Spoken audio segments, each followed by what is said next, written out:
দর্শক সবাইকে আমার চ্যানেলে স্বাগতম। আমি আমার জিক্সার মোনোটোন বাইকটাই মাত্র প্রথম সার্ভিস নিয়ে আসছি গাড়ি। আমি এই গাড়িটা আজকে আপনাদের রিভিউ দিব। আমি গাড়ি চালাইছি হচ্ছে 813 কিলোমিটার। আমি 800 কিলোমিটারের মধ্যে আমার প্রথম সার্ভিসটা দিছি, আর 400 কিলোমিটার হচ্ছে আমি আমার প্রথম মোবিলটা চেঞ্জ করছি। আমি আপনাদেরকে গাড়ি চালানোর পরে 1 মাসের মতো চালানোর পরে ভালো খারাপ যেটা দিক আমি নিজে পাইছি সেটা আপনাদের কাছে তুলে ধরবো। প্রথম আমি এই গাড়ির খারাপ দিকের কথাগুলো বলি। খারাপ দিক হচ্ছে এই গাড়িতে সিঙ্গেল ডিস্ক, তারপর হচ্ছে যে কি নন এবিএস।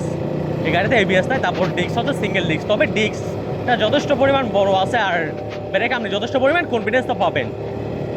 আর এর আরেকটা খারাপ দিক হচ্ছে নাট বল্টটা একটু লুজ হয়ে যায়। লুজ সেটা নতুন গাড়িতে প্রায় সব গাড়িতে হয়, সেটা প্রথম সার্ভিসের পরে ইনশাল্লাহ ঠিক হয়ে যাবে। আমার তো নাট বল্টুই লুজ হয়েছে শুধু, আর বাদ বাকি কোনো সমস্যাই পাই নাই আমি। আর আমার গাড়িতে কোনো টাকাও দিতে হয় না সার্ভিস করানোর সময়, কারণ আমার গাড়িতে কোনো পার্টস চেঞ্জ করা লাগে নাই। মাশাআল্লাহ আমার গাড়িতে সব পার্টস ভালো হয়েছিল। তবে আমি যে আমার গাড়ি সার্ভিস করাইছে ওনারা হচ্ছে 100 টাকার মতো দিছি, জাস্ট 100 টাকা। আমি অথরাইজ শোরুম থেকে সার্ভিস করাইছি ওনাকে, জাস্ট আমি এটা খুশি হয়ে চা খরচ করে দিলাম। চায়ের খরচ উনি ডিজার্ভ করে, কাজটা করছে গরমের মধ্যে। আমার গাড়িতে চেইন সব অ্যাডজাস্ট করে দিচ্ছে। আমার গাড়িতে চেইনটা একটু লুজ হয়ে গেছিলো, সেটা অ্যাডজাস্ট করে দিচ্ছে। এর বাইরে আর কোনো সমস্যা নাই, সমস্যা পাইনি। আর এয়ার ফিল্টার সব একদম ক্লিন মাশাআল্লাহ, নতুনের মতো একদম। তারপর আমি এই গাড়ির ভালো দিকগুলো বলি। ভালো দিক হচ্ছে এই গাড়িতে চাকা, সামনের চাকার পিছনের চাকা যথেষ্ট পরিমাণ বড় দিচ্ছে, যেটার কারণে আপনি কর্নারিং থেকে শুরু করে সব কিছুতে মোটামুটি কনফিডেন্সটা পাবেন। কনফিডেন্স পাওয়ার কারণে কি আপনার রাইডিংটা আরও একটু কি আনন্দদায়ক হবে। তারপর এই গাড়িতে যদি এবিএস নাই, তবে ব্রেকিং পারফরমেন্স যথেষ্ট পরিমাণ ভালো। এখনও পর্যন্ত আমি স্কিডের সমস্যার সম্মুখীন হয়নি।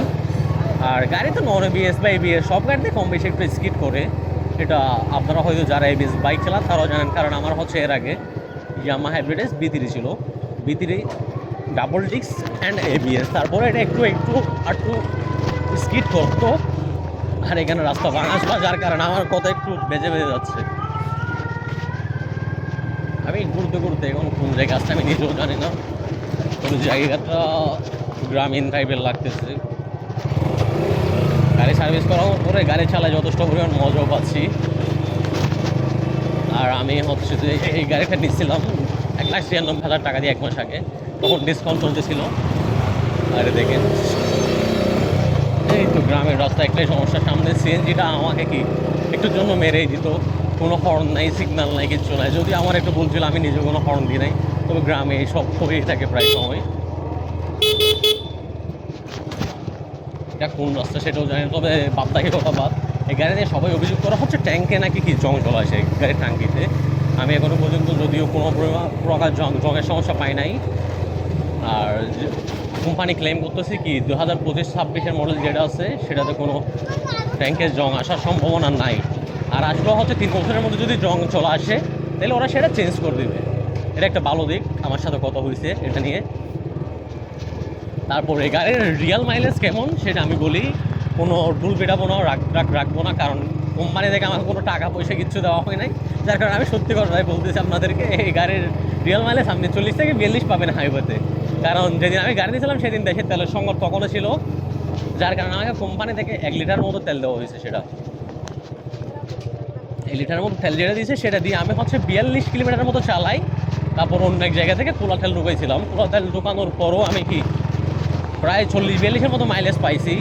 যদি আমি মাইলেজটা রিয়ালটা করাই নাই, কিন্তু যে 1 লিটার তেল দিয়েছিল সেটা দিয়ে আমি 42 পাইছি। সেটা দিয়ে আরও অনায়াসে 5-6 কিলোমিটার যাইতো, মোটামুটি 45-এর মতো পাবেন। গাড়ি যদি আপনি স্মুথলি চালান, আইডল আরপিএম মেনটেন করেন, তাহলে অবশ্যই ভালো একটা মাইলেজ পাবেন।